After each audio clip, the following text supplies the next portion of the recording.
पटना में नीट छात्रा की संदिग्ध अवस्था में जो है अस्पताल में एडमिट कराया गया 6 जनवरी को। उसके बाद जो है उनकी मौत 11 जनवरी को हो गई, जिसके बाद लगातार परिजन आरोप लगा रहे हैं कि छात्रा के साथ दुष्कर्म हुआ है। हमारे साथ एसएसपी पटना है कार्तिकेय शर्मा। सर, क्या है, पोस्टमार्टम रिपोर्ट भी आ गया, परिजन लगातार आरोप लगा रहे हैं कि उनके साथ कुछ सेक्सुअल असॉल्ट हुआ है।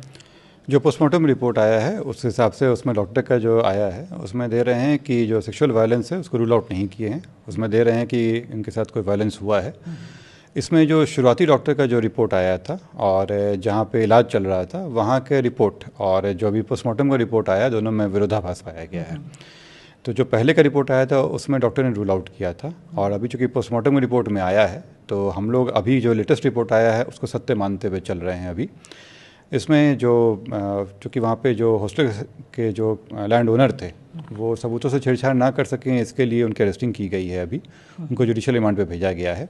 बाकी हम अन्य बिंदुओं पर भी जांच कर रहे हैं। चूँकि 2 डॉक्टर का विरोधाभासी रिपोर्ट आया है इसलिए हम लोग हायर सेंटर पे भी रेफ़र किए हैं, तो एम्स से एक रिपोर्ट ले रहे हैं।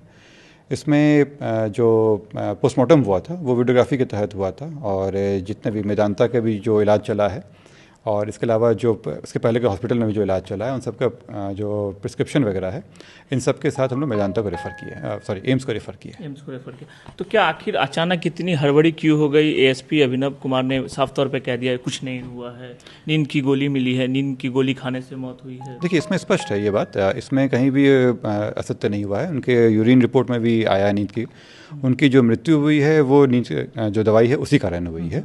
इसमें केवल एंगल ये आया है कि पहले इसमें कहीं कोई इसमें शक नहीं है कि ये सुसाइड का मामला है।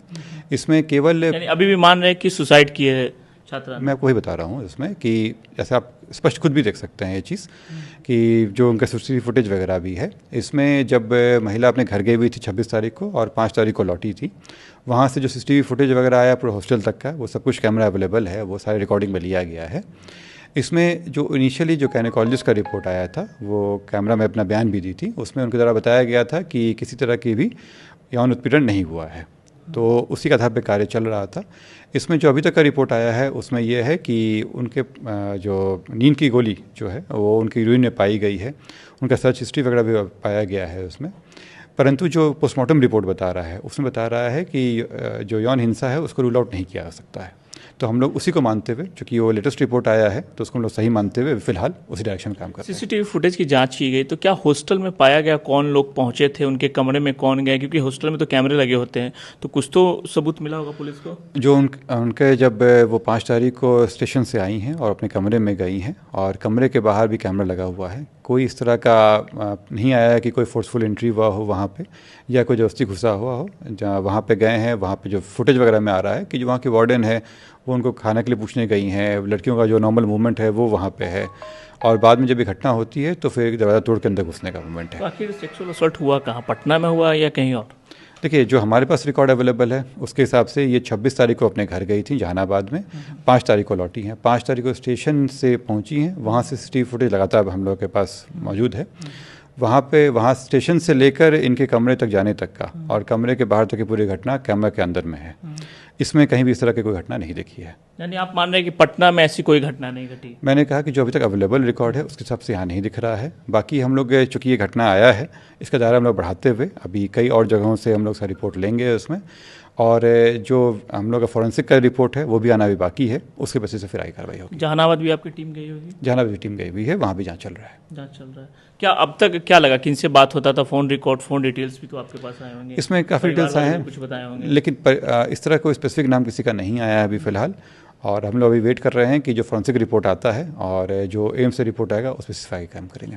परिवार वालों का आरोप है कि पुलिस साक्ष्य छिपा रही है। शुरू से ही पुलिस, आपने देखा कि कैसे कारगिल चौक पर हंगामा हुआ, लगातार प्रदर्शन हुआ रात भर।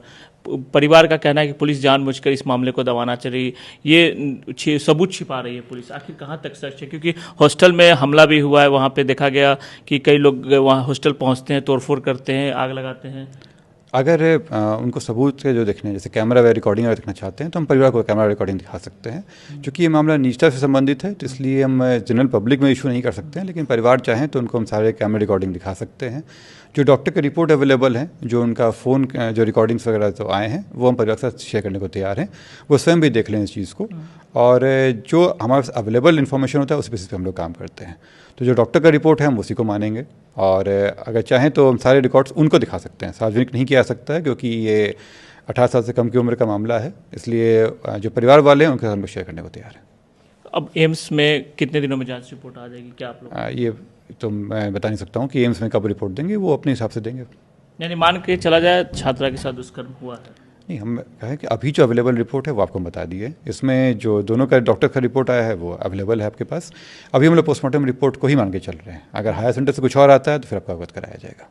चलिए, तो एम्स में अब जो है जांच चली गई है। एम्स की रिपोर्ट आने के बाद आगे मामला सामने आएगा। फिलहाल जो प्रथम दृष्टया है, जो पोस्टमार्टम रिपोर्ट आए हैं उसमें ये बात सामने आई है कि छात्रा के साथ जो है सेक्सुअल असॉल्ट हुआ है, लेकिन ये पुष्टि नहीं है कि ये घटना पटना में हुई कि कहाँ हुई। ये जांच का विषय है और पुलिस जो है जहानाबाद भी अपनी टीम भेजी जहां से छात्रा चली थी।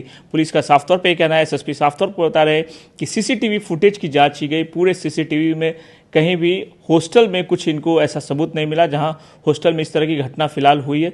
फिलहाल अभी तक पूरे मामले की छानबीन चल रही है। हॉस्टल के जो संचालक है उनकी गिरफ्तारी हो गई है ताकि किसी तरह की सबूतों के साथ छेड़छाड़ ना हो। अब एम्स की रिपोर्ट का इंतजार पटना पुलिस को है। सुजीत कुमार, आज तक, पटना। हॉस्टल और मकान मालिक भी उतने दोषी हैं सर। हॉस्टल वाले की इतनी ताकत पड़ी होगी। 20 से ज़्यादा हॉस्टल है, 2 साल पहले कुछ नहीं था। और शंभू हॉस्टल का मतलब समझिए कि कई इकाई चलती है वहाँ, और बड़ा माफिया हो चुका है।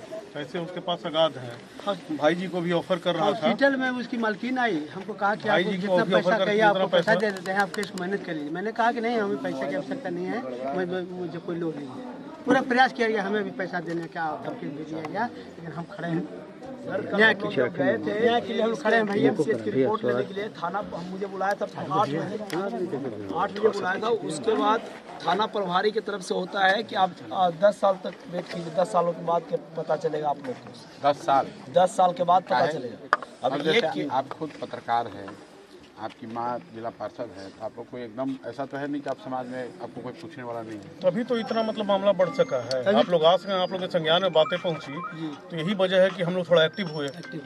नहीं तो यदि थोड़ा सा भी कमजोर परिवार का रहता तो लोग वहीं पर दफना देता।